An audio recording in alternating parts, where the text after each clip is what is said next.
Buenos días, señoritas y señoritos. Former President Duterte's empire of lies, deception, fabricated evidence, and truth manipulation is now crumbling. Bumabaksak na po yung kastilyo ng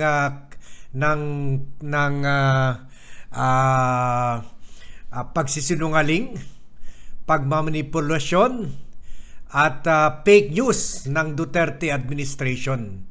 And nakita natin only a year after he stepped down, lahat ng mga ginawa nilang mga kalokohan, lahat ng mga harassment na ginawa nila at lahat ng mga kaso pinaila nila ay dinidismiss na po one after the other. At nakita natin yan sa mga kaso ni Senator Laila de Lima, sa kaso ng ABS-CBN, kung saan ngayon no less than Speaker Martin Romualdez ay nakipagsanib puwersa na po sa DCMM radio ng ABS-CBN as if to show na legit naman talaga ang ABS-CBN. Legit naman talaga ang franchise at walang katotohanan na tax evader ito. At isa pang recent indikasyon yan na talaga naman puro minapula lang talaga at yung pagsisinungaling at yung propaganda at pinaglaruan lang yung public opinion ay yung kaso ni Reza, CEO at Nobel Prize winner na si Rappler CEO and Nobel Prize winner na si Maria Ressa. At ito po yung ang latest po kay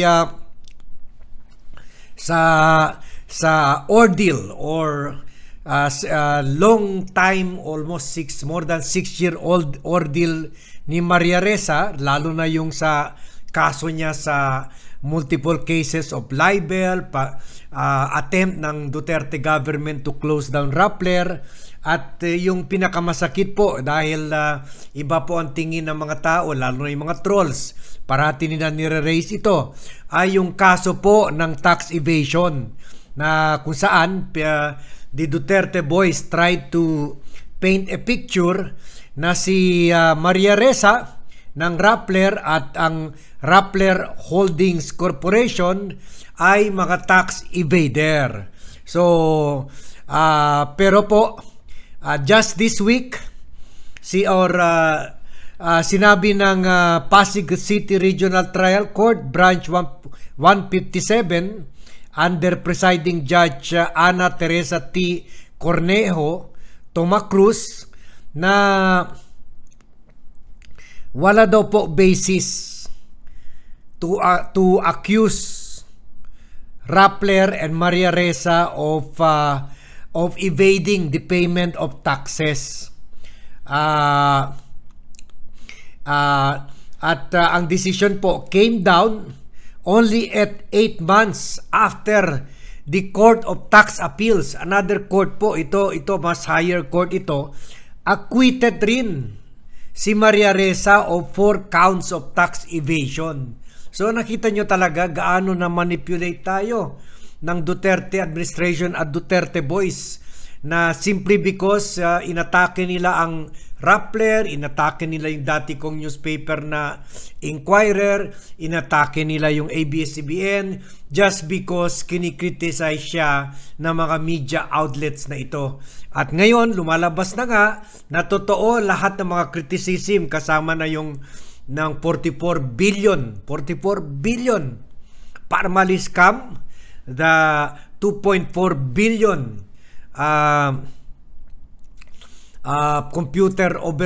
overpriced computer scam, at mga hidden account ng mga Dutertes, at marami pang ibang expose na ginawa ng mga matatapang at intrepid na mga news outlets na ito. So this is a big vindication for my friend Maria Ressa. At nakita natin na habang hinahabol siya ng gobyerno, mas dumadami yung suporta niya from all over the world, from the presidents, prime ministers from all over the world, and award-giving bodies left and right ang award na binibigay sa kanya, kasama na yung mga universities from all over the world na kinukuha siyang speaker.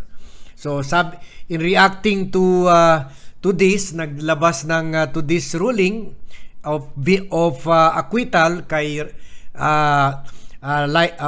Maria Ressa, naglabas ng statement yung Rappler, and I quote, sabi nila, "We share this with our colleagues," yung vindication, our colleagues in the industry who have been besieged by relentless online attacks, unjust arrests and detentions, and red tagging that have resulted in physical harm.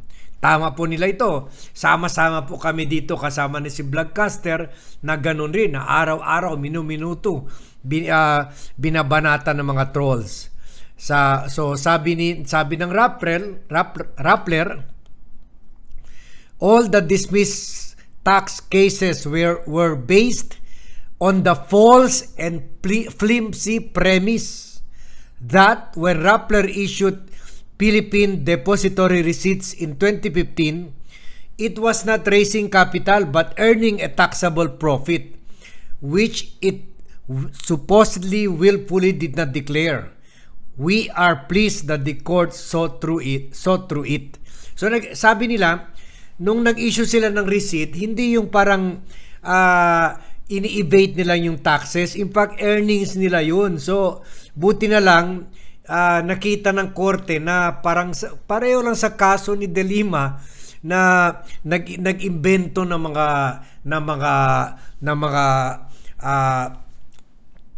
mga drug lords na gumawa ng statement and then binawi rin naman. So nakita ng korte na puro imbento lang yung akusasyon ng gobyerno. And we praise this court for for staying independent. And also the Court of Tax Appeal or CTA. Now that also cleared Maria Ressa. So alam nyo po, although Maria Ressa is my friend, hindi naman talaga ito kaso lang ni Maria Ressa, but this is really a case of the paano yung dictatorial rule ng Duterte administration na tayo lahat takot na takot. Ang daming mga online personalities na inaresto nila, pinapunta ng NBI. Naalala nyo yung isang tao na inexpose lang yung eroplano binili ni Duterte, inaresto na ng National Bureau of Investigation. But it turned out to be true kasi si Bongo mismo pinopost yung 1.5 billion eroplano na binili ni Duterte habang hirap na hirap ang Pilipinas at the height of the COVID pandemic, para lang meron siyang private jet para umikot from Manila to Davao. So ganon po. And then kaya galit na galit sila sa media dahil ang dami pa lang nilang tinatago ng mga katiwalian na ngayon na lang lumalabas, kasama na yung very corrupt, very incompetent, and very bloody war against drugs that resulted in the deaths of 30,000 mostly innocent Filipinos, samantala yung 1,000 generals and colonels sa police na mga drug protectors at drug lords na rin, kasama na yung mga nagtatago ng drugs at na-involved sa 6.7 billion drug cover-up, ay they were left untouched.